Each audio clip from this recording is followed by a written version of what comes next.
ሜሪትስ ፕሮፐርቲ እንኳን ለፈረንጆቹ አዲስ ዓመት በሰላም አደረሳችሁ እያለ ከ35% ታላቅ የዋጋ ቅናሽ ጋር ተመልሷል። ሜሪትስ ፕሮፐርቲ ባለ አንድ መኝታ ሽያጭ ማጠናቀቃችንን ከወዲሁ እየገለጽን ባለ ሁለትና ባለ 3 መኝታ አፓርትመንቶችን በጥሬ ገንዘብ ለሚከፍሉ በካሬ 68000 ብር የ35% ቅናሽ የተደረገባቸውን የመኖሪያ አፓርትመንቶች ይዞሎት ቀርበዋል። ይህ ሳይት ከቤተ መንግስት አቅራቢያ ላይ የሚገኝ ሲሆን አራዳ ፓርክና ፍሬንድሺፕ ፓርክን ከፊትና ከኋላ እየተመለከቱ ይኑሩ ይሎታል። ባለ 2 መኝታ በ6.4 ሚሊዮን ብር ጠቅላላ ክፍያ፣ ባለ 3 መኝታ በ8.8 ሚሊዮን ብር አጠቃላይ ክፍያ አቅርቦላችኋል። በዚህ ቅንጡ መንደር ውስጥ መዋኛ ገንዳ፣ ጂምናዚየም፣ ደረጃቸውን የጠበቁ ሰፋፊ ሊፍቶች፣ ምቹና በቂ መኪና ማቆሚያ ቦታዎች፣ ዘመናዊ የደረቅ ቆሻሻ ማስወገጃ፣ አውቶማቲክ ጄኔሬተር የተገጠመለት የከርሰ ምድር ውሃና ለተለያዩ አገልግሎቶች የሚውል ሰገነትን በአንድ አካቷል። ለበለጠ መረጃ ከታች ባለው ስልክ ይደውሉ። ሜሪት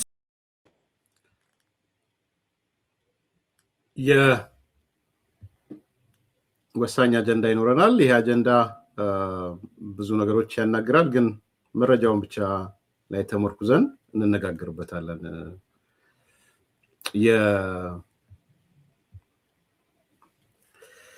የዘር ማጥፋትና የመብት ጥሰት፣ የኢትዮጵያ የባህር በር ጥያቄ መቼ ይፈታል? የመገንጠል ጥያቄና የድርጅቱ አቋም። በዛሬው ዕለት ከተሰሙ አነጋጋሪ መረጃዎች መካከል የኤርትራ መንግስት ተቃዋሚ ድርጅት የሆነው የቀይ ባህር አፋሮች ዴሞክራሲያዊ ድርጅት በአዲስ አበባ የሰጠው መግለጫ ነው። በአዲስ አበባ መግለጫ ሰጥቷል። በጣም አነጋጋሪ ሆኖ የሁሉም ሚዲያዎች ዋነኛ አጀንዳ ሆኗል። አንድ ሁለት ነጥቦች ላይ ነው ፎከስ የማደርገው እኔ። አንደኛው ተፈጸመብኝ ያለው የዘር ማጥፋት ነው አንደኛው። ሁለተኛ ስለ መገንጠል ያነሳውና ስለ የኢትዮጵያ የባህር በር ጉዳይ ያነሳው ነው ማየው። እነዚህ ሁለት ነገሮች አይ ቲንክ የሚዲያዎቹም መሰረት ይዘው ውይይት ያካሄዱት ሐሳቦች እነዚህ ናቸው። የኤርትራ የቀይ ባህር አፋሮች ከሰጠው መግለጫ ውስጥ እነዚህ ኮሮኖ ነው የወጡት።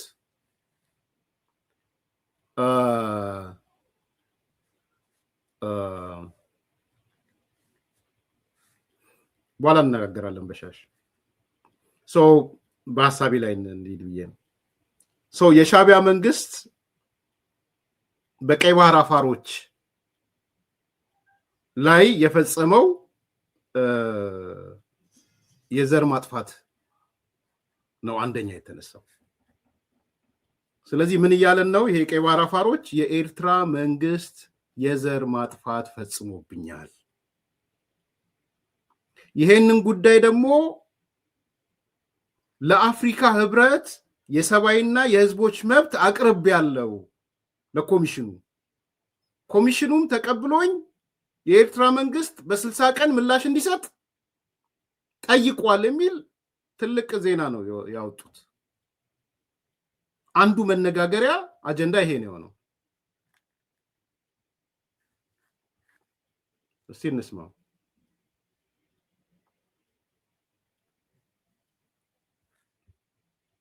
ኢቢኤስን ክሬዲት ሰጥቼ የኢቢኤስ ዜና ነው። ሌሎች ብዙ ዜናዎች ነበሩ፣ ግን ከኢቢኤስ የወሰድኩትን ላሰሙ።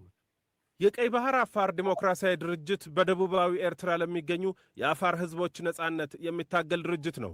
እንደ ጎርጎሮሳውያኑ የዘመን ቀመር 1999 የተመሰረተው ድርጅቱ ከ25 ዓመታት በላይ በትግል ላይ ይገኛል። ድርጅቱ ዛሬ እዚህ አዲስ አበባ ላይ በሰጠው ጋዜጣዊ መግለጫ የኤርትራ መንግስት በደናኪል አካባቢ በቀይ ባህር አፋር ህዝቦች ላይ በርካታ የሰብአዊ መብቶች ጥሰቶች እየፈጸመ መሆኑን ገልጿል። ከነዚህ ጥሰቶች መካከል ከህግና ፍርድ ውጪ ግድያዎች፣ ያለ ፍርድ ማሰር እንዲሁም የግዳጅ ወታደራዊ ምልመላ ይገኙበታልም ብሏል።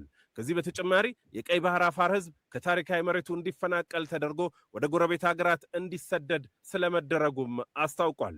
ድርጅቱ እነዚህንና ሌሎች ይፈጸማሉ ያላቸውን ጥቃቶች በተመለከተ ጋምቢያ ርዕሰ ከተማ ባንጁል ለሚገኘው የአፍሪካ የሰብአዊና የህዝቦች መብቶች ኮሚሽን የክስ አቤቱታ ማቅረቡን ክሱም ተቀባይነት ማግኘቱን በመግለጫው ላይ አስታውቋል። ያንን ደግሞ ያስገባነው ክሱ ተቀባይነት አግኝቶ በ60 ቀን ውስጥ የኤርትራ መንግስት ስለዚህ ክስ መልስ እንዲሰጥ ወደዛ ተልኳል።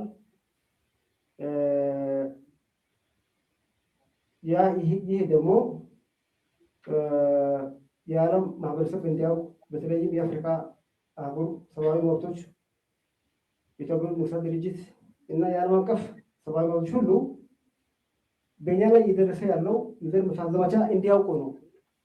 በአፍሪካ ህብረት የሰብአዊ መብቶችና ህዝቦች ኮሚሽን የኤርትራ መንግስት በ60 ቀናት ውስጥ መልስ እንዲሰጥ በተላከለት ደብዳቤ መሰረት ምላሽ ካልሰጠ ድርጅቱ ሌላ አማራጭ የሚመለከት መሆኑንም አስታውቋል። ይህ እንዳለ ሆኖ ግን ኮሚሽኑ ውሳኔ ማስተላለፍ ስልጣን ባይኖረውም ጉዳዩ ዓለም አቀፍ ትኩረት እንዲያገኝ ያደርጋል ብሏል። ግን እኛ እንደምናውቀው ይሄ የአፍሪካ ሰብአዊና ህዝቦች ኮሚሽን ፍርድ የለውም፣ መፍረድ አይችልም እንደሚመስለኝ። ግን ካየ በኋላ ወደ ሌላ ወደ ዓለም አቀፍ ወይም ወደ ዩኤን ያሳልፋል የሚል እምነት አለን እንጂ የአፍሪካ ኮሚሽን ለተላላይ ማዕቀብ ወይ ዳፉ አንድ ፍርድ የማስጠት እንትን የለውም። ስለዚህ እናየዋለን ፍርዱ እንዴት እንደሚሆን ነው። የቀይ ባህር አፋር በጣም ትልቅ ዜና ነው። በነገራችን ላይ ያው የዚህ ግልጽ እንድትሆኑ አሁንም ለአፍሪካ ህብረት የሰብአዊ መብት እና የህዝቦች መብት ኮሚሽኑ ብይን የመስጠት ፍርድ የመስጠት ስራ አይሰራም። እሱ ጥሩ ፖይንት ነው፣ እንኳንም በሌላ እንዳይተረጎም ማለት ነው። ግን ደግሞ አጀንዳውን ጎትቶ አፍሪካ ህብረት ድረስ መውሰድ ብቻ ሳይሆን ተቀባይነት አግኝቶ ያቀረቡት የዘር ማጥፋት የምንበለው የሰብአዊ መብት ጥሰቶች እነዛ ነገሮች ተቀባይነት አግኝቶ የኤርትራን መንግስት በ60 ቀን ምላሽ ሰጥ ማለታቸው በጣም ትልቅ እርምጃ ነው፣ ሊበረታታ የሚገባ እርምጃ ነው። አንድምታውን በኋላ አነሳለሁ። ምናልባት ከኢቢኤስን አመስግኜ ሙሉ እንዲህ ያለ እንትን የተሰራውን የተወሰነ እንስማ። ይዚያ የሰራው ያ ለብዙ ዓመታት ከነበረበት መሬት እየጠፋን በኃይል እየተሰደድ እስራት ያለ ፍርድ ገደብ የሌለው ወታደራዊ ግዳጅ፣ ሴቶችን መድፈር፣ የኢኮኖሚ ማዕቀብ፣ ባህር ላይ ደግሞ እንደፈለገ እንዳይሰሩ ሰው ወጥቶ እንዳይገባ ሆን ብሎ ከ1993 ጀምሮ እየደረሰብን ያለው የዘር ማጥፋት ዘመቻ ለማቀለጥ ነው እዚህ የመጣ ነው። ቀይ ባህር አፋር ተሰዶ መሬቱ እና ባህሩ ለማስቀረት ነው ዋናው የሻዕቢያ ስትራቴጂ። በዳንካሊያ ውስጥ ምንም አይነት የልማት አውታር የለም። ይህ ደግሞ የሻዕቢያ ስትራቴጂ አውቆ ነው ህዝቡ አገር ለቆ እንደሄድ ነው ፍላጎቱ። ጋምቢያ ያለው ባንጁል የሚገኘው የአፍሪካ ሰብአዊና ህዝቦች ኮሚሽን ላይ ያቀረበው ክሱ 122 ፔጅ ነው። ይሄ ደግሞ ሁሉም ሻዕቢያ በእኛ ላይ ያካሄደ ያለው የዘር ማጥፋት ዘመቻ ሁሉም የሚገልጽ ነው። ሪፖርቱ ክሱ ያስገባ ነው በጁን 4 ነው ክሱ የገባው። ግን ክሱ ወደ ኤርትራ የተላለፈው በዲሴምበር 11 ነው። ስለዚህ ቀኑ ገና ነው እና በ60 ቀን ውስጥ መልስ እንደምናገኝ ነው። ይሄ ደግሞ የዓለም ማህበረሰብ እንዲያውቅ በተለይም የአፍሪካ አህጉር ሰብአዊ መብቶች የተባበሩት መንግስታት ድርጅት እና የዓለም አቀፍ ሰብአዊ መብቶች ሁሉ በእኛ ላይ እየደረሰ ያለው የዘር ማጥፋት ዘመቻ እንዲያውቁ ነው።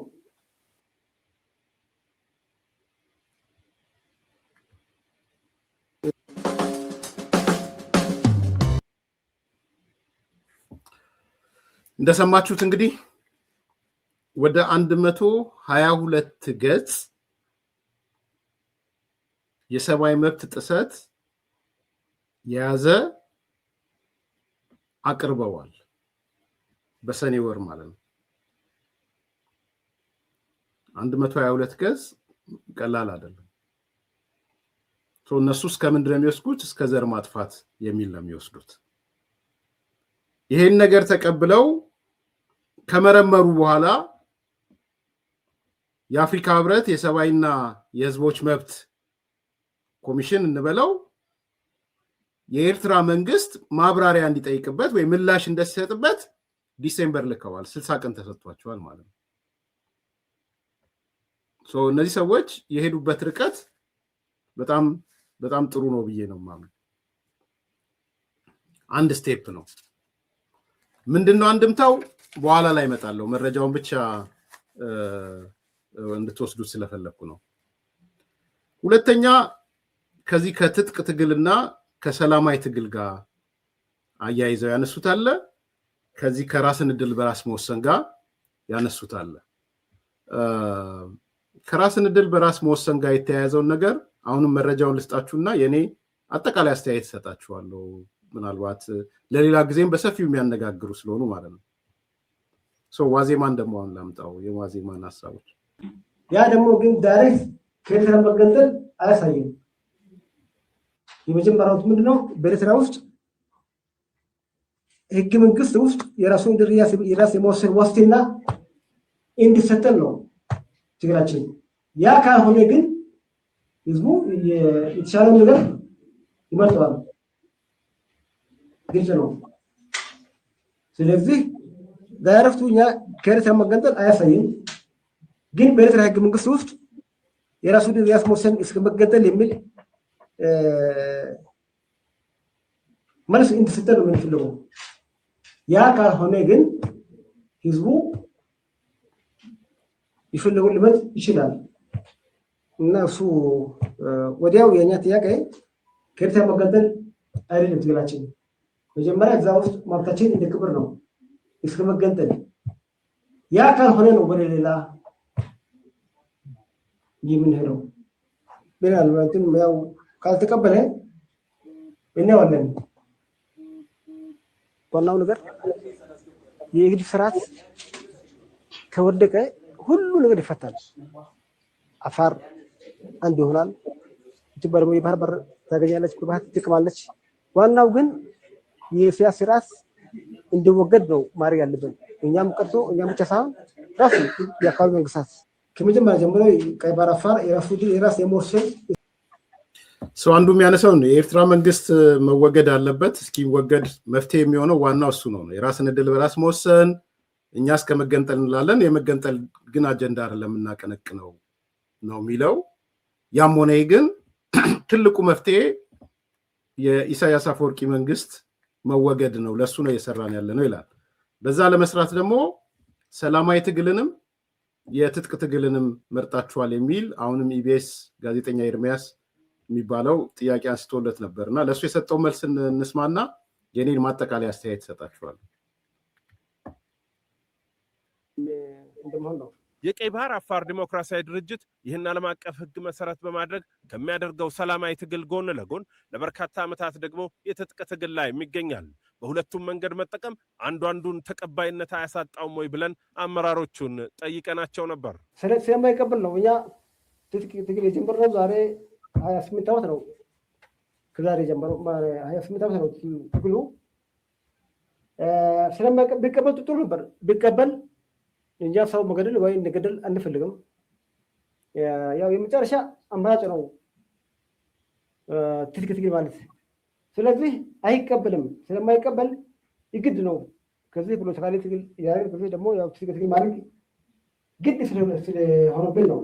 የቀይ ባህር አፋር ዲሞክራሲያዊ ድርጅት ትግል እያካሄደ የሚገኘው የቀይ ባህር አፋር ህዝብ የራሱን ዕድል በራሱ የመወሰን መብቱ እስከ መገንጠል ድረስ በኤርትራ ውስጥ እንዲከበርለት መሆኑን፣ መገንጠል ግን ዋነኛ ዓላማው እንዳልሆነ በዚሁ መግለጫ ላይ አስታውቋል። በሌላ በኩል ድርጅቱ ይህን መግለጫ እየሰጠ ያለው አዲስ አበባ ከመሆኑ ጋር ተያይዞ ከኢትዮጵያ መንግስት ድጋፍ ያገኝ እንደሆነ ለቀረበላቸው ጥያቄም አመራሮቹ ምላሽ ሰጥተዋል። ከኢትዮጵያ መንግስት እኛ ዋና የኛ እንትናችን ማወቅ አለበት ህዝባችን ነው። የአፋር ዋና የኛ ደጀኑ የአፋር ህዝብ ነው። ቀጥሎ ደግሞ ቀባር አፋር ነው እንጂ የኢትዮጵያ መንግስት ለኛ ወይ ሰራዊት ወይ እንትን ቀለብ አይስተንም። ግን አፋር መሆናችን ነው በኢትዮጵያ ውስጥ የተቀመጠው። ኢትዮጵያ ውስጥ አፋር ባኖ ኖሮ አንቀበለው ነበር። አፋር ነው። ሁሉ አፋር አንድ ነው። አንድ ቋንቋ፣ አንድ ባህል፣ አንድ ሃይማኖት ያለው ነው። የቀይ ባህር አፋር ዲሞክራሲያዊ ድርጅት በዚሁ ጋዜጣዊ መግለጫ ላይ የተመድ የጸጥታው ምክር ቤት የአፍሪካና አውሮፓ ህብረቶች እንዲሁም የአሜሪካ መንግስት በኤርትራ መንግስትና በከፍተኛ አመራሮቹ ላይ የጉዞ እገዳና የፋይናንስ ማዕቀብ እንዲጥሉ ጥሪ አቅርበዋል። እናመሰግናለን ጋዜጠኛውንም ሚዲያውንም ኢቢኤስም ዋዜማም እና የኢትዮጵያ ፕሬስ ድርጅት ከነሱ ነው ወሰድኩት። ጠቅላላ ሚዲያው ግን አጀንዳ አድርጎት እየተንቀሳቀሰ ነው ያለው። መሰረት ትክክል ነሽ። አይቼዋለሁ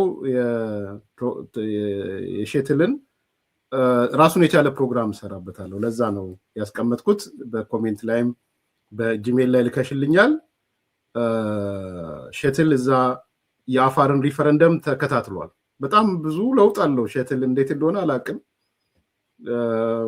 በጣም ቲፒኤልኤፎችን የሚያበሳጭ ነገር ነው እየሰራ ያለውና ፈረንጁ ቲፒኤልኤፍስ እየከዳቸው ይሆን ብዬ ጥያቄ እንድጠይቅ ነው ያደረገኝ። ቃለ መጠይቁን አይቼዋለሁ እና በአፋሮች ላይ የተፈጸመውን ግፍ ያነሳል። ምክንያቱም እሱ ምስክርነት ነው፣ ታዝቧል። እና አይ ቲንክ ራሱን ችሎ ደግሞ ዛሬ እንደ ሃይላይት ስለማነሳ ነው እንመጣበታለን። ቴንኪዩ መሰረት ለሐሳቡ እናመሰግንሻለን። በዚህ አጋጣሚ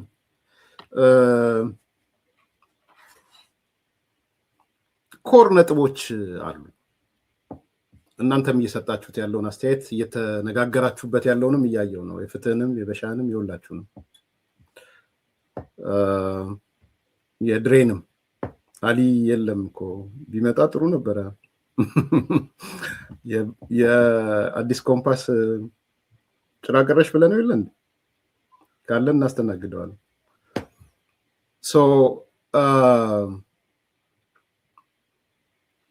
ጥያቄ አቅርቦ እኔ አስፈላጊ ሆነ የተውኩት የለም እና በዛ ደረጃም አላስብም።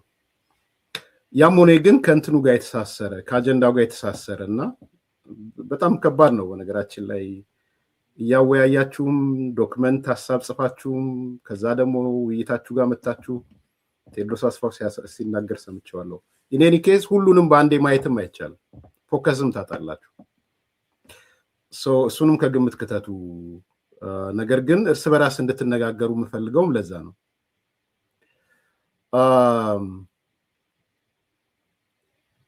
አንድ ሁለት ሶስት ነገሮች ላንሳ። አንደኛው ምን ችግር አለው? የኤርትራ መንግስት እኮ ግድ የለውም፣ አይሞቀው አይበርደው የሚል ሀሳብ አይቻለሁ።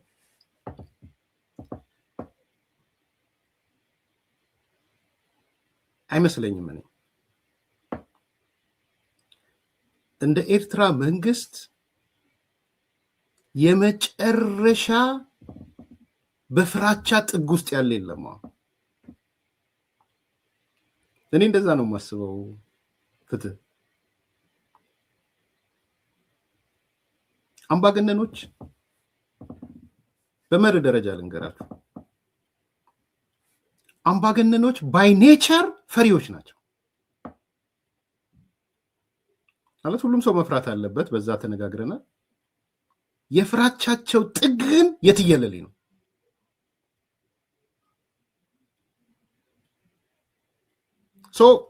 ከዴፊኒሽን እነሳለን ማለት ኢሳያስም ሆነ ሌላ በዓለም ላይ ያሉ አምባገነኖች ተጠንተው ቲፒካል ባህሪያቸው የፍርሃት ጥግ ባለቤቶች ናቸው፣ ፈሪዎች ናቸው በጣም።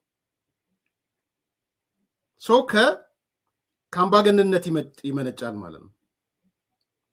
ኦኬ አሊ ሀሳብ ካለ አንሳ። መታል እንኳን እንደላመጣ አንዱ ይሄ ነው ማለት ነው። ቲፒካል መገለጫ ነው። አምባገነኖች በጣም ፈሪ ስለሆኑ እርምጃ እንኳን ሲጀምሩ ከአቅራቢያቸው ነው የሚጀምሩት። በነገራችን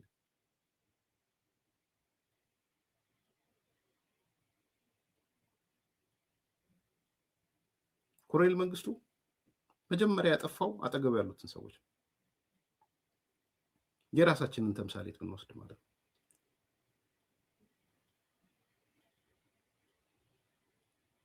ወዘተ እያልን መቀጠል እንችላለን። በዓለም ላይ የነበሩት አምባገነኖችም ትልቁ እንትናቸው ፍርሃት የወለደው እርምጃ ነው። በጣም ጨካኝ የሚሆኑትም በዛ ምክንያት ባይዘው ጨካኞች ፈሪዎች ናቸው።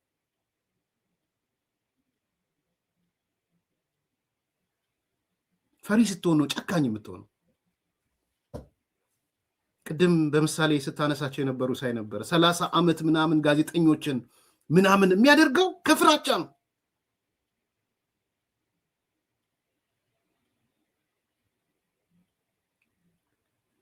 አሁን አይደለም 100 ስንት ገጽ ቀረበብኝ ቀርቶ 1 ገጽም ያስደነግጠዋል። አይደለም 100 ምናምን ገጽ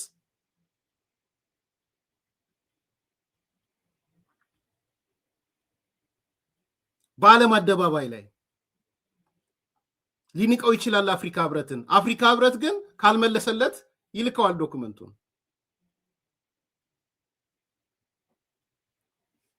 ስለዚህ በመሰረተ ሐሳብ ደረጃ አይፈራም፣ ደንታው አይደለም የሚለው ነገር አይሰራም ማለት ነው። ነምበር 1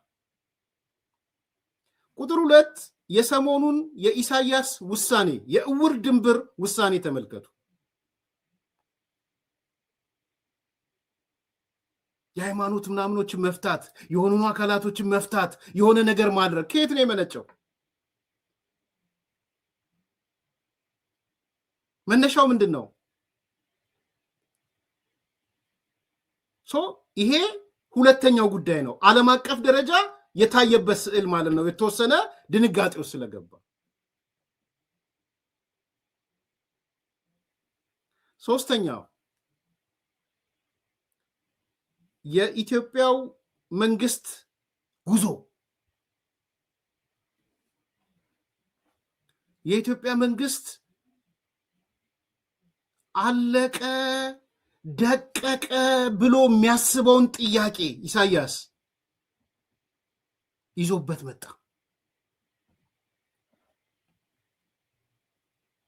እኔ በህልሙ በውኑም ኢሳያስ አላሰበው።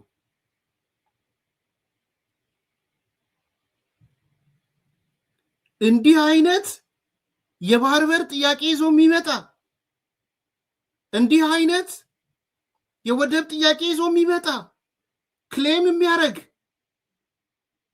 ኤርትራ እንደ ሀገር የለችም ብሎ የሚናገር የኢትዮጵያ መንግስት እንደ ሀገር የለችም እውቅና ሁሉ ላንሰጣት እንችላለን የሚል መንግስት አይቶም ሰምቶም አያውቅም። ስብሃት ነጋን ቢጠላው ኢሳያስ የሚጠላው ከኔ በላይ ኤርትራ ብሔርተኛ ነው ብሎ ነው እንጂ በሌላ አይደለም የሚጠላው። ስብሃት አቶ መለስን ቢጠላው ከኔ በላይ ብሔርተኛ አይደለም ኤርትራ ብሔርተኛ ነው ብሎ ነው እንጂ የወደብ ጥያቄ የባህር በር ጥያቄ ምናምን ያነሱብናል ብሎ አይደለም። በስተርጅናው ያውም ወገቡ በተሰበረበት ሰዓት ቴዎድሮስ አስፋው የሆነ ፕሮግራም ሰርቶ ክሬዲት መስጠት ስላለብኝ ጥሩ ፕሮግራም ይሰራዋል በዚህ ዙሪያ።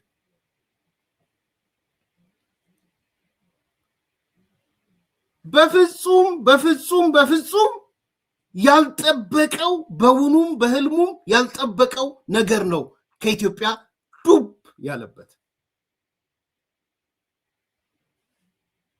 በስተርጅና ወገቡ በተሰባበረ መቅኒው በተሰበረ ሰዓት አለቀ ደቀቀ ብሎ የምጠላቸውም ሰዎች ቢኖሩ አዲስ አበባ የተቀመጡት የኤርትራ ብሔርተኞች ኖሮ በተኮፈሰበት የለም ተሳደዋል ተባለ። ይሄ ቀላል እንዳይመስልህ ፍትህ ቀላል ፊር አይፈጥርም። ይሄ የመጨረሻ አሁን ያለው የገነገነ ጥላቻ መሰረታዊ ምክንያቱ ይሄ ነው። ቢኮዝ ቢያንስ ቲፒኤልኤፍ ይቆያል ለረጅም ጊዜ። ቲፒኤልኤፍ ደግሞ በባህር በር ጥያቄ የለውም፣ አጀንዳውም አይደለም፣ አሳልፎም ሰጥቷል። እንዲህ አይነት አደጋ ይመጣብኛል ብሎ ካላሰበው ኮርነር ነው የመጣበት።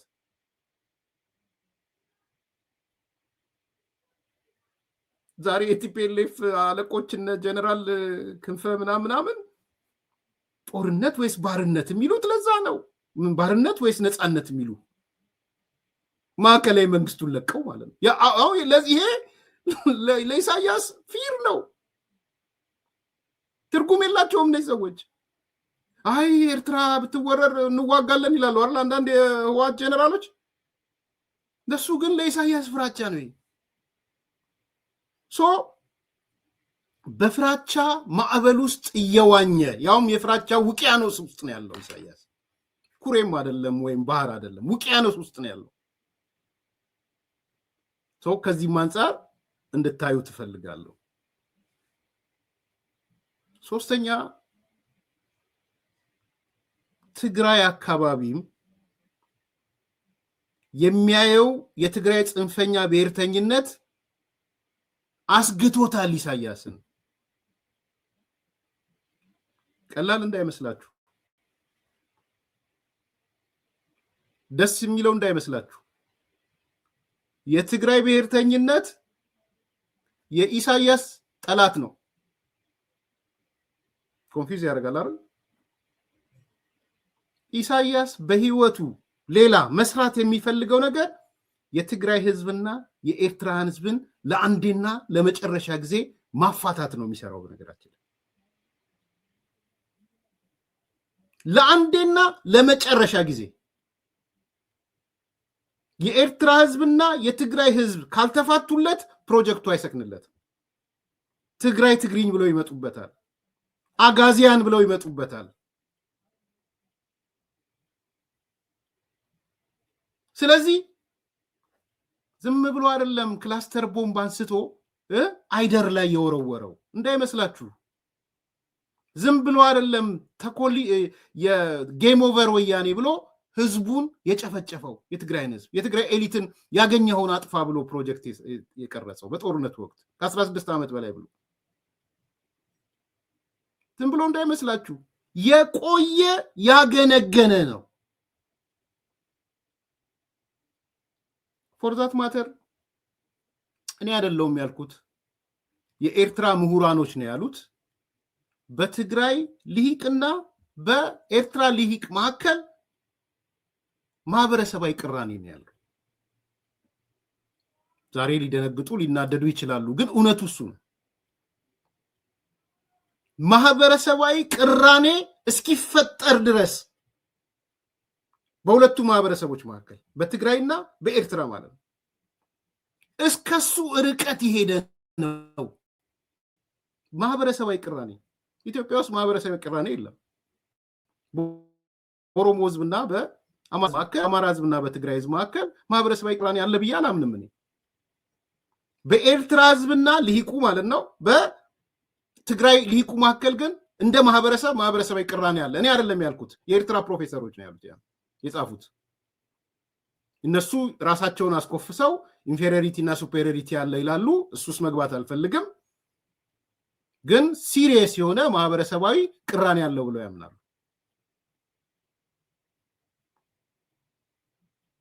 ያ ማህበረሰባዊ ቅራኔ በኤርትራ ህዝብና በትግራይ ህዝብ መካከል ያለው ሶልቭ እንዲሆን አይፈልግም። ኢሳያስ ፈርቷል። ፕሮጀክቱ በሙሉ ነው ገደል የሚገባበት።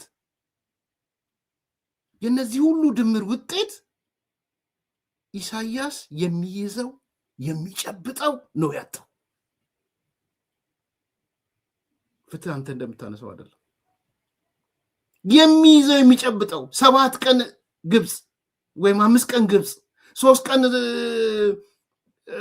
ሳውዲ አረቢያ ወይ 4 ቀን ሳውዲ አረቢያ በእግሩ በመኪና ሱዳን ደቡብ ሱዳን ምናምን ከባዶ የመጣ አይደለም ጭንቀት የወለደው ነው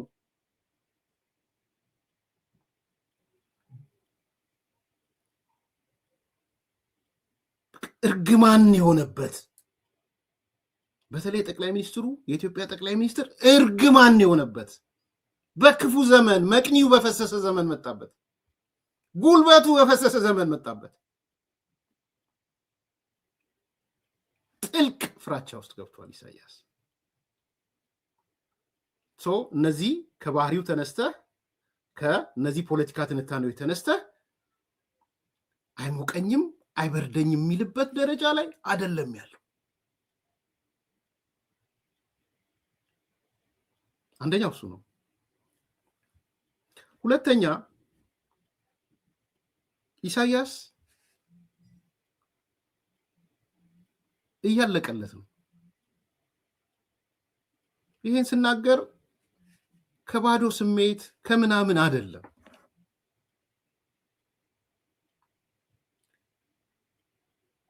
ሊደርሺፕ ክሬት አላረገም ሊደርሺፕ አንድ ግለሰብ አይደለም ጀነራሎቹ እየሞቱበት ነው ተፈጥሮ እየወሰዳቸው ነው አሁን ተናዶ አንዴ በእኛ የተፈጥሮ ጀነራሎች መሞት ኢትዮጵያ መንግስት አላገጠ ብሎ እኮ መግለጫ እስከማውጣት ሄዷል ተፈጥሮ እየወሰዳቸው ነው ኦኬ በሱ ልክ የሚተካው አካል የለም በሱ ልክ በሚያስበው ዲክታተርሺፕ ልክ ማለት ስለዚህ ጥልቅ ፍራቻ ውስጥ ነው ያለው ግን ወደ ኢኮኖሚው ስትመጡ ወደ ዓለም ሄደችበት መንገድ ስትመጡ ሙዚየም ሆናለች አይደል እንዴ አሁን ኤርትራ በቃ ምንም ነገር የለም ምንም እንደ ሰዎች እኮ የዛሬ 100 ዓመት የነበረችውን ዓለም ከተሞች ማየት ትፈልጋላችሁ አዎ እንግዲያውስ አስመራ ሄዱ እኮ መባል ተጀምሮ ይሄ እኮ የዓለም ወሬ ነው ያ የዛሬ 100 ዓመት አፍሪካ ምን ትመስል ነበር ብሎ ለማየት ሂዱ አስመራ ይሄ እኮ ጭንቅላትን ይዘው የሚያስብል እኮ ነው ለኤርትራውያን ሌላ ቦታ ወጥተው ከሚያቦኩ ማለት ያለባቸው ይሄን ሲሰሙ ነው ከቱሪስቶች ከምኖች ሲሰሙ ማለት ነው የዛሬ 50 ዓመት አፍሪካ የነበረችበት ነገር ማየት ትፈልጋለህ በሪል እንግዲያውስ አስመራ ሂድ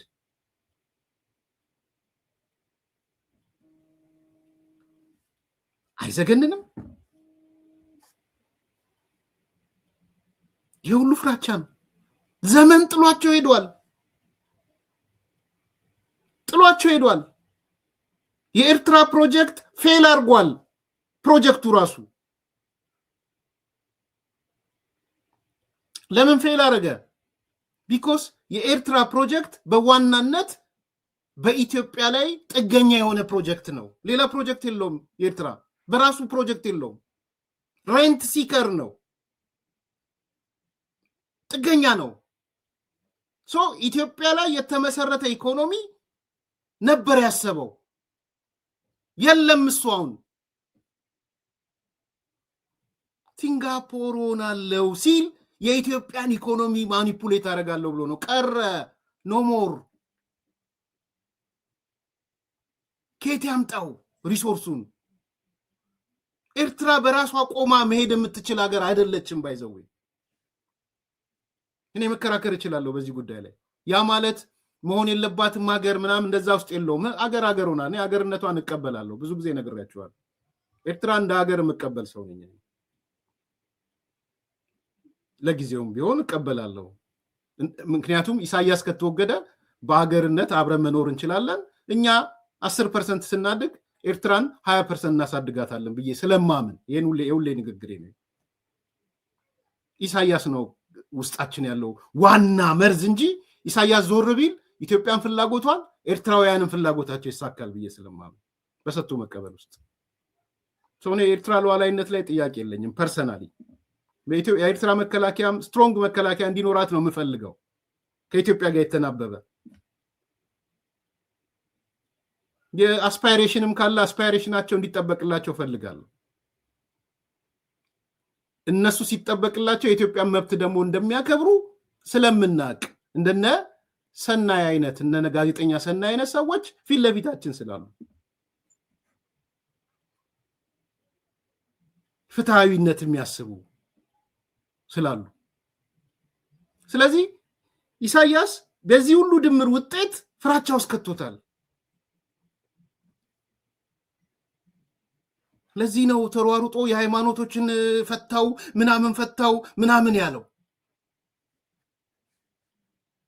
ለዚህ ጥያቄያችሁ አንዱ መልስ ይሄ ነው ማለት ዘን እዚህ ላይ የቀይ ባህር አፋሮች መተው 100 ምናምን ገጽ ለአፍሪካ ህብረት አቅርበናል ሲነል ሌላ ፍራቻ ነው ይጨምሩ አንደኛው ይሄ ነው ብሮድሊ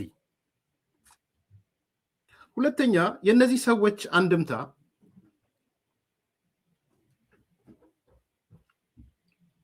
የቀይ ባህር አፋሮች ጀስቲፋይ ያደርጋል ትግላቸው ዓለም እወቅልን እንደ አፋር እየጠፋን ነው እንደ አፋር የዘር ማጥፋት እየተፈጸመብን ነው እንደ አፋር የሰብአዊ መብት ጥሰት እየተፈጸመብን ነው ብሎ ሲመጡ ለዓለም ምንድነው እየነገሩ ያሉት ዓለም ነገ ከነጎዲያ ይቆጭሃል እኛ 100 ምናምን ገጽ የተፈጸመውን የዘር ማጥፋት ያቀረብን ነው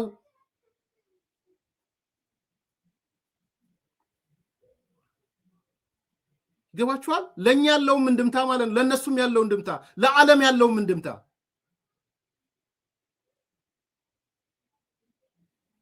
የአሜሪካው ፕሬዝዳንት ሩዋንዳ ሄዶ ይቅርታን የጠየቀው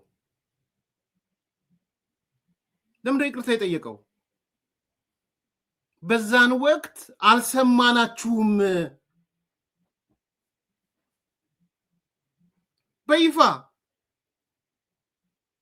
የተባበሩ መንግስታት ዋና ጸሐፊ ኮፊ አናን ሄዶ ይቅርታን የጠየቀው ሩዋንዳ ሄዶ ለምን ይቅርታ አልሰማናችሁም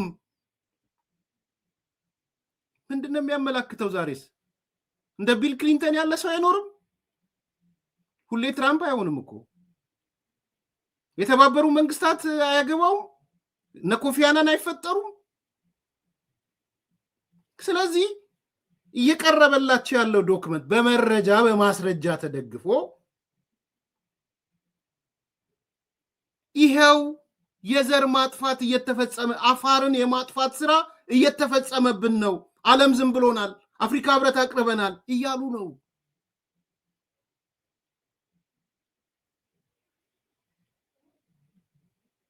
አይ የራስ ጉዳይ ልትለው አትችልም ስለዚህ ከዚህም አንፃር ስናየው ትልቅ ጥቅም አለው ማለት ነው በአንድ በኩል የሚያደርጉትን ትግል ጀስቲፋይ ያደርጋል በሌላ በኩል ኢትዮጵያ ተነስታ የቀይ ባህር አፋሮችን ልደግፍ ብትል ጀስቲፋይ ያደርግላታል ኢትዮጵያ ይገባችኋል ያልኩ ያለው ኢትዮጵያ ተነስታ አርጓለች አላረገችውም አላቅም አፋሮችማ መጥፋት የለባቸውም ብላ ለአፋሮች ለቀይ ባህር አፋሮች የሚሊቴሪም የሎጂስቲክም የስልጠናም የቦታም ድጋፍ ብሰጥ ጀስቲፋይብል ነው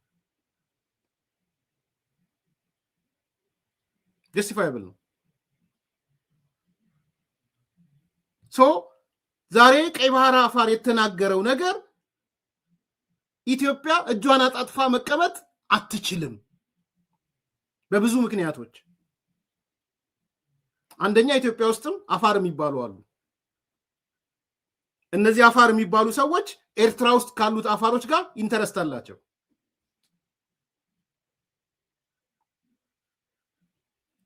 በኤርትራ አፋርና በኢትዮጵያ አፋር መካከል ኢንተረስት አለ፣ ኮመን ኢንተረስት አለ።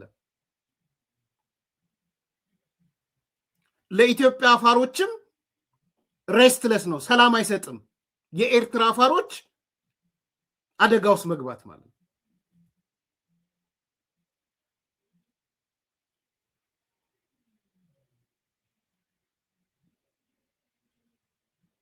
አሰብ ሌላ ኮንቴክስት ነው እኮ ብያለሁ። ቴሪቶሪያል ኢንቴግሪቲ ምናምን አላልኩም እኔ። ኤርትራ እንደ ሀገር መኖር አለባት ነው ያልኩት አቤ።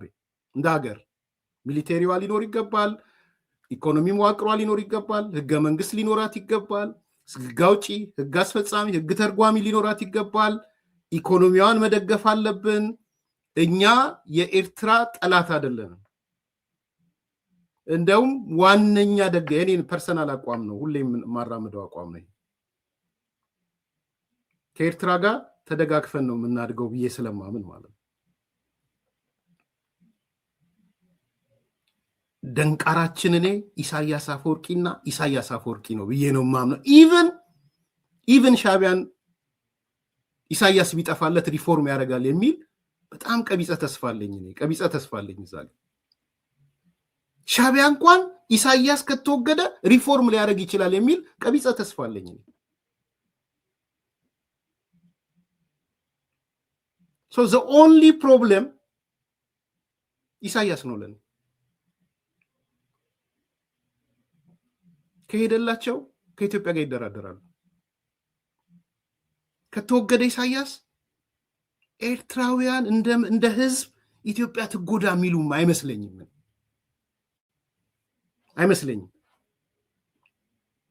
ከምሰማው ከማየው ነገር ተነስቼ አይመስለኝም። የሻቢያ ሊንክ እንትኖች ክሊኮች የሉም እያልኩ አይደለም፣ አሉ ክሊኮች።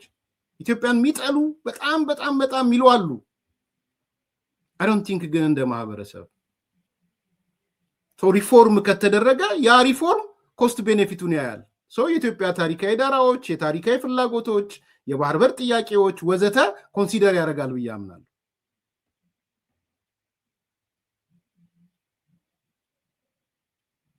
ይሄ ሁሌም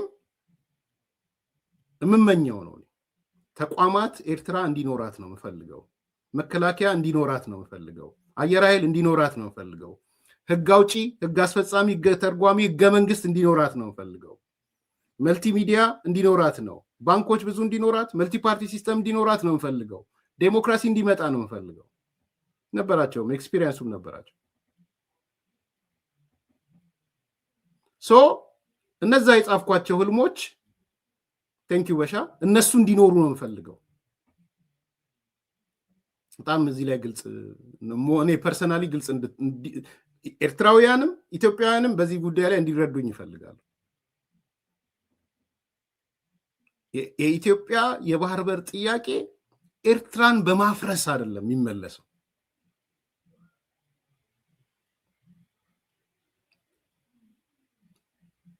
ኤርትራን በማፍረስማ ይሄው ሶማሊያን የተፈጠረችው እንደ ሶማሊያ እንድትሆን አይደለም የምፈልገው። ስለዚህ የኢትዮጵያ መብት ሪኮግናይዝ ያደረገ ያለ ኢትዮጵያ መኖር አንችልም የሚል የኤርትራ ህዝብ ደሞም እንደዛ ነው። እውነቱ እኮ እንደዛ ነው። የኤርትራ ህዝብ እንደ ህዝብ ያለ ኢትዮጵያ መኖር አይችልም። ይሄ እውነት ነው። ተውት ትግራይ ምናምን የሚባለውን እሱ እንደጊዜው እርሱት። ይሄ የብዶች መፈክር ትግራይ ሀገር ምናምን የሚለውን እንደው ተውትና ኤርትራ የምትባል ባህር በር ያላት ምን ያላት እንኳን ያለ ኢትዮጵያ ሰርቫይቭ አታደርግ። ስለዚህ ሰርቫይቫል ጥያቄዎች ስላሉ ሰርቫይቫሉ ምን መልሰው እኛ ነን። we are big እኮ በጣም በቃ ትልቅ እኮ ሀገር ነን ኢትዮጵያ። ስለዚህ በዚህ ማዕቀፍ ውስጥ ይዘናት የምናድግ አብረናት የምናወጣት ሀገር ነው የምትሆነው። ኤኒዌይ ይሄ ሌላ ቶፒክ ሊሆን ይችላል። ያም ሆነ ግን ወደ ነጥቤ ልመለስና እነዚህ ሰዎች የአፋር ቀይ ባህር ላነሳው ጥያቄ ኢትዮጵያ የቀይ ባህር አፋርን ለመደገፍ ዛሬ ጀስቲፋይብል ነው። ቢኮዝ የኢትዮጵያ አፋሮች ስጋት ላይ ነው ያሉት በወንድሞቻቸው ምክንያት የጠፉባቸው ነው ወንድሞቻቸው።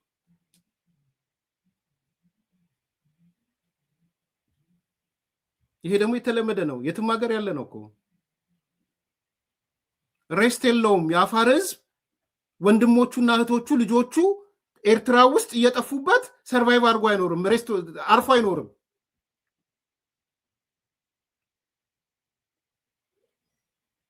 ስለዚህ አክት ያደርጋል ማለት ነው። ሁለተኛው ቁም ነገር የዛሬው መግለጫ የምመለከተው በሱ ነው። ሶስተኛው ቁም ነገር እነዚህ ሰዎች ኢሳያስ ካልተወገደ ያሉት ሐሳብ ነው። እውነት ነው እሱ። ኢሳያስ ታሪካዊ የአፋር ጠላት ነው። ኢሳያስ ታሪካዊ የኢትዮጵያ ጠላት ነው።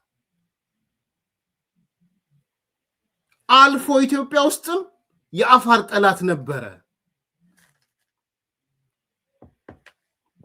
የኔ የዚህ ዓመት ጽሁፍ የምታውቁት ነው። ዋና እቅዴ የዚህ ዓመት እቅዴ ምን ነበረ በያልኳችሁ? ምን ነበረ እቅዴ? የምታውቁት ነው አይደለ?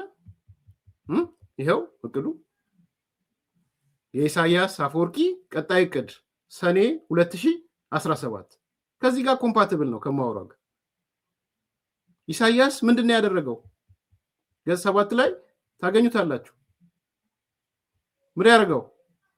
የዘመቻ ሃርዱፍ ብሎ ነው ያደረገው አይደል? መቼም ድጋሚ አላነብላችሁም። ገጽ 7 ሄዳችሁ 1.2 ላይ ዘመቻ ሃርዱፍ የሚል ጦርነት ታያላችሁ። ዘመቻ ሃርዱፍ በኢትዮጵያና ኤርትራ መካከል ግንቦት 90 ከተቀጣጠለው ጦርነት ጥቂት ዓመታት በፊት በኢሳያስ አፈወርቂና ጠቅላይ ሚኒስትር መለስ ዜናዊ የጋራ ጥምረት ፈጥረው ጦርነት የከፈቱበት ፕሮጀክት ነው። ይሄ ፕሮጀክት ይሄ የምታውቁት ነው። ይሄ ምንድነው የፈጠረው? የአፋርን ህዝብ ወደ ማጥፋት ነው ሄደው፣ ወደ ማጥፋት። በዚህ አጋጣሚ ላንብበው እንደውም የተወሰነው ሻዕቢያና ህወሓት የአፋር ህዝብ ላይ ትከሻ ለትከሻ ገጥመው የተዋጉበት መሰረታዊ ምክንያት ከአሰብ ጋር የተያያዘ መሆኑን የተለያዩ አካላቶች ይገልጻሉ። ሃርዱፍ እንደ ድርጅት የአሰብ ራስ ገዝና የኤርትራ አካል ቢሆንም አይገባም፣ አፋር ኢትዮጵያዊ ነው፣ አሰብም የአፋር ነው የሚል ፍትሃዊና ህጋዊ ጥያቄ አንስቶ መዋደቁን ጨምረው ያነሳሉ። ከሃርዱፍ በተጨማሪ የቀይ ባህር አፋር ዴሞክራሲያዊ ድርጅት ይሄኔ ሰኔ ወር የጻፍኩት ነው፣ ከ4 ወር 5 ወር በፊት የተጻፈ ነው። ከሃርዱፍ በተጨማሪ የቀይ ባህር አፋር ዴሞክራሲያዊ ድርጅት የአሰብ ወደብ የዳህላክ ደሴቶችን ጨምሮ በኤርትራ መያዛቸውን በመቃወም እነዚህ ግዛቶች በሙሉ የቀይ ባህር አፋሮች ንብረት መሆናቸውን እና ለማስመለስም ዛሬም ጭምር በትግል እየተፋለመ ያለበት ሁኔታ መኖሩ የሚያመላክተው ትግሉ አለመጠናቀቁን ነው። በዚህ ምክንያት ነበር የኢትዮ ኤርትራ ጦርነት ሲፈነዳ የኤርትራ መንግስትን ወረራ ለመቀልበስና የሻዕቢያ አገዛን ከስልጣን ለማስወገድ እንደ ህዝብ ከፍተኛ መስዋዕትነት የአፋር ህዝብ የከፈለው። ይህ የአፋር ህዝብ በቁጭት ውስጥ ሆኖ የሻዕቢያን መንግስት የተፋለመበት አንዱ ምክንያት የአሰብን እድል ዘላቂ መፍትሄ ለማስገኘትም ጭምር ነው። ስለዚህ ምንድነው እየተባልን ያለ ነው? ምንድነው ያልን ያለ ነው? ይሄ ፕሮጀክት ስላነበባችሁት ድጋሚ እያነበብኩ አላሰለቻችሁም፣ እንድታስተውት ነው። የአዲስ ኮምፓስ የዚህ ዓመት መሪ እቅድ የእቅድ ነው። በዚህ ጉዳይ ላይ ሰፋ ያለ ነገር ሲመጣ ይዘን እየተወያየንበት እንሄዳለን ማለት ነው። ከዛ አልፎ ግን ይሄን ደግሞ እንደምታስታውሱት በህወሓትና በሻዕቢያ መካከል ተቀናጅተው የአፋርን ህዝብ ነው ያጠፉት፣ የአፋርን ልሂቅ ነው ያጠፉት። አፋርን እንዳይሆን ያደረጉት። ይኸው ዘመን መጣ፣ አይደርስ ነገር ደረሰ። ዛሬ ቀይ ባህር አፋር ደረቱን ነፍቶ የሚናገርበት ሀገር ተፈጠረችለት። አቶ መለስና አቶ ኢሳያስ ግን አንድ ላይ ሆነው ነበረ አፋርን ድምጥማጡን ያጠፉት።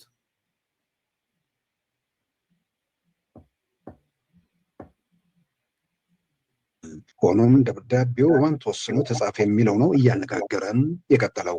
የሽግግሩ መንግስት ካበቃና ኤርትራን በተባበሩት መንግስታት ድርጅት እውቅና ከተሰጣት በኋላም በሁለቱ መንግስታት በተለይም በሁለቱ መሪዎች መካከል የነበረው ግንኙነት ሕግና ስርዓት የተከተለ የየሀገራቱን ነጻነትና ህልውና ባከበረ መልኩ ነው ወይ የሚለውን ጥያቄ የሚያስነሳ ከ28 ዓመታት በፊት በሁለቱ መሪዎች መካከል በግል በእጅ ጽሑፍ የተለዋወጡትን ደብዳቤ ማስታወስ ተችሏል። ጠቅላይ ሚኒስትር መለስ ዜናዊና ፕሬዚዳንት ኢሳያስ አፈወርቂ በነሐሴ ወር 1989 የተመላለሱት ደብዳቤ ኢትዮጵያ የገንዘብ ለውጥ ለማድረግ መዘጋጀቷን፣ ይህንንም ለኢትዮጵያ ህዝብ ይፋ ለማድረግ ከኤርትራ በኩል ስምምነት እየተጠበቀ መሆኑን ያስረዳል። ጠቅላይ ሚኒስትር መለስ ዜናዊ ገንዘቡን በመስከረም ወር 1990 የመለወጥ እቅድ መኖሩንና ገንዘቡ ታትሞ መግባቱን ከፕሬዝዳንት ኢሳያስ ጋር ደብዳቤ በሚለዋወጡበት ወቅት ስለ ጉዳዩ የኢትዮጵያ ፓርላማ አለማወቁንም ደብዳቤው ያብራራል። ሁለቱ መሪዎች በትግርኛ ቋንቋ በእጅ ጽሑፍ የተለዋወጡት ደብዳቤ ድንበር አካባቢ አለመግባባቶች እንዳሉባቸው፣ በሌላም በኩል የአፋሩን አማጺ አርዱፍን በጋራ ለመውጋት እየተንቀሳቀሱ መገኘታቸውንም ያስረዳል። የዚህን ደብዳቤ የአማርኛ ትርጉም በዚህ ዘገባ እናስታውሳለን። በቅድሚያ ደብዳቤውን የጻፉት ፕሬዝዳንት ኢሳያስ ሲሆኑ ከሱ እንጀምራለን። ጓድ መለስ እንደምን ሰንብተሃል? ዛሬ እንድጽፍልህ ያደረገልኝ ባዳ አካባቢ ያለው አሳሳቢ ሁኔታ ነው። በመካከላችን ያለው ድንበር በዘልማድ የሚታወቅ እንጂ በትክክል ነጥሮና ተረጋግጦ ያወቅነው ወሰን አለ ለማለት አይቻልም። የዛሬና የወደፊት ዝምድናችን አንጻር ብዙም ክርክር አድርገንበት የቆየነው ጉዳይ አይደለም። ለወደፊትም ቢሆን እምብዛም የሚያከራክርና የሚያሳስብ አይመስለኝም። እውነቱ ይሄ ሆኖ ሳለ አልፎ አልፎ ግን በተለያዩ ጊዜያት በተለያዩ ቀላል ምክንያቶች ግጭቶች ሲከሰቱ ተስተውሏል። በአካባቢው የሚገኙ ኃላፊዎችም በወንድማዊነት መንገድ ግጭቶችን ለማብረድና ችግሩን ለመፍታት ሲሞክሩ ቆይተዋል። በዚህ ሰሞን ግን አዲምሮግ አካባቢ ሰራዊታቸው የወሰደው የኃይል እርምጃ በእውነቱ እጅግ የሚያሳዝን ነው። ሁኔታው ወታደራዊ ኃይል እርምጃ እስከ መጠቀም የሚያደርስ ምክንያት አልነበረው። ይህን ያህል አንገብጋቢና አሳሳቢ ቢሆንም እንኳን በወንድማዊነትና በመነጋገር በመግባባት ችግሩን ለመፍታት ባላስቸገረ ነበር። ከናካቴው ስለ ድንበር ጉዳይ ማንሳት ቢፈለግ እንኳን አግባብ ባለውና በተሻለ መልኩ መፍታት ይቻላል። ይህ የተወሰደው እርምጃ አስፈላጊ ወዳልሆነ ግጭት እንዳያመራ ከአሁኑ መገታት አለበትና አንተው ራሱ አስቸኳይ እርምጃ እንድትወስድ አሳስባለሁ። ከሰላምታ ጋር ኢሳያስ አፈወርቂም 16/08/97 በኢትዮጵያ አቆጣጠር ነሐሴ 10 1989። ከጠቅላይ ሚኒስትር መለስ ዜናዊ ለፕሬዝዳንት ኢሳያስ የተሰጠ ምላሽ። እንዴት ሰነበት? የጻፍካትን ደብዳቤ ተመልክቻለሁ። በድንበር አካባቢ ያለው ሁኔታ ጥሩ እንዳልሆነ እኔም ሰምቼ ነበር እና የማነ የመጡ ጊዜም ከነተወልደ ጋር እንደተነጋገሩበት አውቃለሁ። የባድ አካባቢ ችግር ይፈጠራል የሚል ግምት አልነበረኝም። ምክንያቱም ጓዶቻችን የያዙትን ስፍራ ከዚህ ቀደም የሚያጋጭ ስላልነበረና ወደፊትም ችግር በሚከሰትባቸው አካባቢዎች አስቀድሞ የመግባባቱ አስፈላጊነት ስለታየን ነው። የኦጎጎሞ ወይንም አርዶ ፍርዝራዦች በአካባቢው የፈጠርነውን ሰላም እያደፈረሱብን ስለነበር እነርሱን ለማባረር ተንቀሳቅሰናል። በተረፈ የወሰን ጉዳይን በተመለከተ ቀደም ሲል እነ ተወልደ የደረሱበት ስምምነት ስላለ እሱን መሰረት በማድረግ ሁኔታውን ማርገብ እንዳለብን ይሰማኛል። ምናልባት ደግሞ ወሰን የመከለሉ ጉዳይ በሁለታችንም በኩል ዝግጅት ተደርጎበት ወደ አንድ መቋጫ መድረስ ያስፈልግ ይሆናል። ከአንተ ጋር በተነጋገርነው መሰረት እነ ነዋይን ወደ አስመራ ልኬያቸው ነበር። ይሁን እንጂ ያደረጉት ስብሰባ ሁሉ ፍሬ አልባ ሆኗል። በኤርትራ ውስጥ የሚገኘው በር መጨረሻ ላይ ምን መሆን እንዳለበት ሶስተኛ ወገን ጨምረን እንድናየው፣ ይህንኑ መሰረት በማድረግ በሚደረሰው ስምምነት እንድንጨርሰው። ይህ እስኪሆን ግን የገንዘብ ቅያሪ መቆየት ስለማይችል የአፈጻጸም ሂደቱንና ገንዘብ ቅያሪ በኋላም ሊኖር ስለሚገባው የንግድ አፈጻጸም እነ ነዋይ እንዲጨርሱ ከአንተ ጋር በተነጋገርነው መሰረት ነበር የላኳቸው። በእነ ብርሃነ በኩል የተሰጣቸው መልስ ግን ኤርትራ ውስጥ ያለውን ብር ሳናውቅ ወይም ደግሞ ጉዳዩ በአገር ደረጃ ከመውጣቱና ከመገለጹ በፊት ስለ ገንዘብ ቅያሪ ሂደትና ዝርዝር አገባብ ለመነጋገር አንችልም የሚል ነው። በዚህም ምክንያት ምንም አይነት እልባት ላይ ሳይደርሱ ተመልሰዋል። ከገንዘብ ለውጡ በኋላ ሶስተኛ ወገን ጨምረን የምንወስነው ውሳኔም ሆነ አስቀድመን የምናደርገው ውሳኔ ልዩነት አይኖረውም። ዞረን ዞረን በመግባባት የምንፈታው ጉዳይ ነው። ስምምነታችን የፈለገው ደረጃ ላይ ድረስ ሁለታችንም እንደምንተገብረው የሚያጠራጥር ነገር የለም። ስለዚህ ይሄ ጉዳይ ስምምነት ላይ እስኪደርስ ይቆይ የሚባል ጉዳይ አይደለም። ከአንተም ጋር የተግባባንበት ነገር ቢኖር አንደኛው ሌላኛውን ሳይጠብቅ ይቀጥል የሚል ነበር። እኛ አዲሱን ብር በሙሉ አስገብተናል። የመቀየሪያው ጊዜ መስከረም ይሁን የሚል ሀሳብም ስታቀርቡ ስለነበር እኛውም በዚያው መሰረት ተዘጋጅተናል። መስከረም ቀርቶ ጥቅምትንም ካለፈ ግን በሚስጥር የያዝነው ጉዳይ ሚስጥርነቱ ያከትምለታል። እንዲያውም ገና ከአሁኑ አዲስ አበባ ውስጥ መወራት ጀምረዋል። ስለዚህ በሁኔታዎች አስገዳጅነት ወደ ቅያሪው ከመግባት የውህደቱን ጉዳይ አብይ ግምት ሰጥተኸውና አስፈላጊነቱን ተገንዝበው ለሰዎች መመሪያ ብትሰጥና በሚቀጥሉ 15 ቀናት ውስጥ ተገናኝተው ዝርዝር ውይይት ቢያደርጉበት የበለጠ ጠቃሚ ይሆናል። አዲሱን ብር በሙሉ ስላስገባ ነውና ወሬውም እየተናፈሰ በመሆኑ በጥቅምት ወር መጀመሪያ ላይ ለፓርላማው ልንገልጽና ቀጥሎ ወደ ቅያሬው ልንገባ አስበናል። ስለዚህ በአንድ ላይ ተዋህደን እንድንሰራ አንድ ነገር ወስኑና እነ ብርሃነ ተገናኝተው ይጨርሱት መልካም ነው። ተገናኝተው ይጨርሱት የምትል ከሆነ ወዲያውኑ አስታውቀኝና እነ ነዋይን እልካቸዋለሁ። በንግዱ በኩልም እኛ ከሁሉም ሀገራት ጋር በኤልሲ ነው የምናካሄደው። አንተም እንደምታውቀው ከአይኤምኤፍም ጋር ብዙ የሚያለያየን ነገር ይሄ ጉዳይ ነው። ከፕሬዝዳንት ኢሳያስ ለጠቅላይ ሚኒስትር መለስ ለሁለተኛ ጊዜ የተጻፈው ደብዳቤ ደግሞ እንዲህ ይነበባል። በድንበር ላይ ስላለው ሁኔታ ባለኝ መረጃ መሰረት በአዴምሮ የተወሰደው ያህል እርምጃ በማያከራክረን ቦታ ላይ ሳይሆን የእኛ አካላት በነበሩበት አካባቢ አባላቶቻችንን በማንገላታት በማባረርና የቆየውን መስተዳደር በማፈራረስ የተወሰደ እርምጃ ነው። ጉጉሙን ወይም አርዱፍን በተመለከተም እርምጃውን ከመወሰድ በፊት የየራሳችንን መከላከል እንድናደርግ ባሳወቃችሁ መሰረት የእኛዎቹም ለመተጋገዝ በሚቀራረቡበት ወቅት ነው እርምጃ የወሰዳችሁት። በባድመ አካባቢ የተወሰደው እርምጃ ከዚያ ተለየ አይደለም። ቀደም ሲል እንዳሳወቅኩ የአይነቱ ያለ እርምጃ አስፈላጊ አይደለም። ሁኔታውን በቶሎ ለመቆጣጠርና ለወደፊቱም አመቺ እንዲሆን ለማድረግ በእኛ በኩል ወዲ ኤፍሬም መከላከያ ሚኒስትሩን ማለታቸው ነው የማንና ወዲ ካሳ ጉዳዩን እንዲከታተሉ አስበናል። ስለዚህ በእናንተም በኩል ተመሳሳይ ወይም የተሻለ የምትሉት መፍትሄ የሚያቀርቡ ሰዎች ምረጥና በአስቸኳይ ተገናኝተን ለችግሩ እልባት ያብጁለት የሚል አስተያየት አለኝ። እናም ሀሳብህን ግለጽልኝ። የገንዘብ ለውጡን ሂደት በተመለከተ እኔና አንተ በተስማማነው መሰረት የሚካሄድ ይሆናል። የዓለም ባንክም በጉዳዩ ላይ መሰላቸውን አስተያየት እንዲሰጡበት ተስማምተናል። እነርሱም እንዲያቀላጥፉልንና እኛም እልባት እንድናበጅለት በፍጥነት መንቀሳቀስ እንጂ ጊዜ መውሰድ አይገባንም። በድንበር ላይ የሚኖረውን የንግድ ልውውጥ ግን በእኛ በኩል በቀላሉ የምናየው አልሆነም። ምክንያቱም ብዙ ሕዝብ የሚጎዳና የሚያነካካ ይመስለናል። ወደ እኛ የሚገባውንም ይሁን ከእኛ የሚወጣውን ንግድ ማገት አንችልም። ትላልቅ የሚባሉትን የንግድ ልውውጦች በተመለከተ ገና ካሁኑ ይሄ እንዲሁን ያ እንዲፈጸም የሚል ደንብና ውሳኔ ልንቀርጽለት አንችልም። ጊዜና ሁኔታዎችን እያየን የምንወስን ይሆናል። ይህንን በተመለከተ የእኛ ሰዎች ለነነዋይ በስፋት ያብራሩላቸው ይመስለኛል። አሁን በችኮላ እንዲህ ይደረግ ማለቱ ኋላ ላይ እንቅፋት እንዳይፈጥርና ጉዳዩን በየማዕዘኑ በጥልቀት ለመመልከት እንዲያስችል ተቀራርቦ መነጋገርና መወያየት ይጠይቃል። ከሰላምታ ጋር ጓደ ኢሳያስ አፈወርቂ ነሐሴ 25 1997 በኢትዮጵያ አቆጣጠር ነሐሴ 19 1989 ዓ.ም። ይህን ደብዳቤ ለመጀመሪያ ጊዜ ይፋ ያደረገው የኤርትራ መንግስት ሲሆን ሁለቱ ሀገራት ወደ ጦርነት በገቡ ማግስት በሐምሌ ወር 1990 ሆየት በተባለም የኤርትራ መንግስት ልሳን ላይ ታተመ። የደብዳቤዎቹን የአማርኛ ትርጉም ኢትዮጵያ ጋዜጣና መጽሔት በወቅቱ ማሰራጨቱን ማስታወስ ተችሏል። ደብዳቤውን ከተጻጻፉ ከ9 ወራት በኋላ በግንቦት ወር 1990 የኢትዮጵያና ኤርትራ ጦርነት መፈንዳቱ ይታወሳል። ይኸው ነው እንግዲህ ድጋሚ ጠይቃችሁ ለነበራችሁ ሰዎችም ይኸው ድጋሚ አቅርቤ ያለው ያናድዳል በጣም። እንግዲህ የአፋርን ልሂቅ ህወሓትና ሻዕቢያ ሳንዱች ያደረጉት በዚህ መልኩ ነው እና ይሄ ሁሌ መታወስ ያለበት ነው። አይ ዶንት ኖ ይሄንንም ዶክመንት ካላስገቡት ቢያስገቡት ጥሩ ነው። ለቀይ ባህር አፋሮች ንገሯቸው፣ የምታቆኟቸው ሰዎች። ይሄ በጣም ሲሪየስ ዶክመንት ነው፣ በጣም ሲሪየስ። እኔ አስታውሳለሁ የዛሬ ስንት ዓመት ማለት ነው ከሲሳይ ጋር ስናወራ ወዲያው ነው ትራንስክራይብ ያደረኩት ማስታወሻዬ ላይ ማለት ነው። እና ከዛ በኋላም ደጋግሜ ያነሳ ነበር። አሁን በቅርብ ሲሳይ ጽሁፉን በንባብ ይዞት መጣና አመሰግናለሁ ላደረገው ነገር። ግን ይሄ ነው እውነቱ ማለት ይሄ እውነት መደበቅ የለበት። ኢሳያስና መለስ ህወሓትና ሻዕቢያ አንድ ላይ ተጣምረው ነው ሳንዱች አድርገው ያንን ልሂቅ ያጠፉት። ሁሌም መታወስ ያለበት ነገር። ቅድም አንድ ክርክር ስታደርጉ ነበረ። እኔ የኢትዮጵያ መንግስት የቀይ ባህር አፋሮችን ያግዛል፣ ይደግፋል፣ የማውቀው ነገር የለም።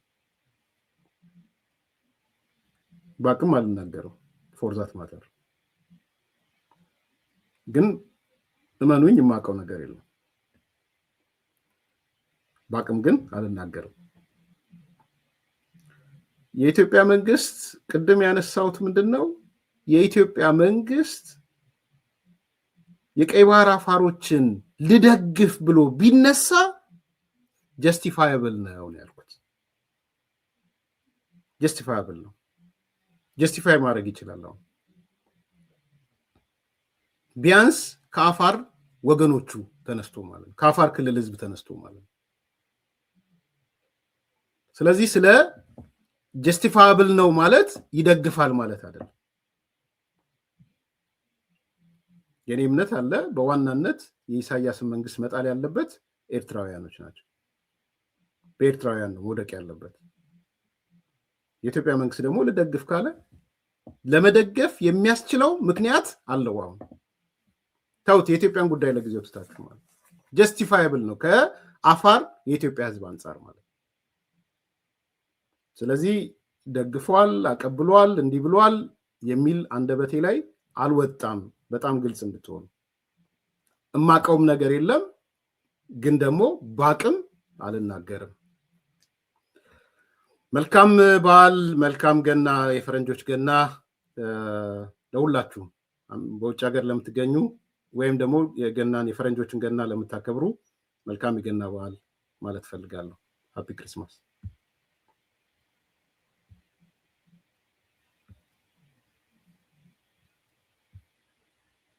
ሜሪትስ ፕሮፐርቲ እንኳን ለፈረንጆቹ አዲስ ዓመት በሰላም አደረሳችሁ እያለ ከ35% ታላቅ የዋጋ ቅናሽ ጋር ተመልሷል። ሜሪትስ ፕሮፐርቲ ባለ 1 መኝታ ሽያጭ ማጠናቀቃችንን ከወዲሁ እየገለጽን ባለ 2 እና ባለ 3 መኝታ አፓርትመንቶችን በጥሬ ገንዘብ ለሚከፍሉ በካሬ 68000 ብር የ35% ቅናሽ የተደረገባቸውን የመኖሪያ አፓርትመንቶች ይዞሎት ቀርበዋል። ይህ ሳይት ከቤተ መንግስት አቅራቢያ ላይ የሚገኝ ሲሆን አራዳ ፓርክና ፍሬንድሺፕ ፓርክን ከፊትና ከኋላ እየተመለከቱ ይኑሩ ይሎታል። ባለ 2 መኝታ በ6.4 ሚሊዮን ብር ጠቅላላ ክፍያ፣ ባለ 3 መኝታ በ8.8 ሚሊዮን ብር አጠቃላይ ክፍያ አቀርቦላችኋል። በዚህ ቅንጡ መንደር ውስጥ መዋኛ ገንዳ፣ ጂምናዚየም፣ ደረጃቸውን የጠበቁ ሰፋፊ ሊፍቶች፣ ምቹና በቂ መኪና ማቆሚያ ቦታዎች፣ ዘመናዊ የደረቅ ቆሻሻ ማስወገጃ፣ አውቶማቲክ ጄኔሬተር የተገጠመለት የከርሰ ምድር ውሃና